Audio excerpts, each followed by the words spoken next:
Hey guys, today I'll show you the unboxing of the Redmi Note 11s. On the front, you can see the image of the phone with the name, and at the back, specifications like the camera, processor, display and battery. So let's open the box. First, we have this lid. Inside it, we get a SIM ejector tool.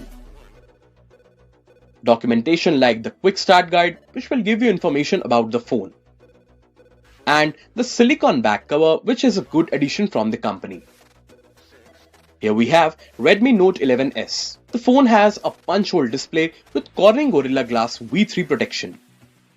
At the back, we have a 108 megapixel quad camera setup with Redmi branding at the bottom left. The phone is looking very stylish in this color. Now we have a USB Type-C cable for charging the phone and transferring the data. And a 2-pin wall charger with 33 watt of fast charging facility. So guys, that's all you get inside the Redmi Note 11s box. Thank you so much for watching.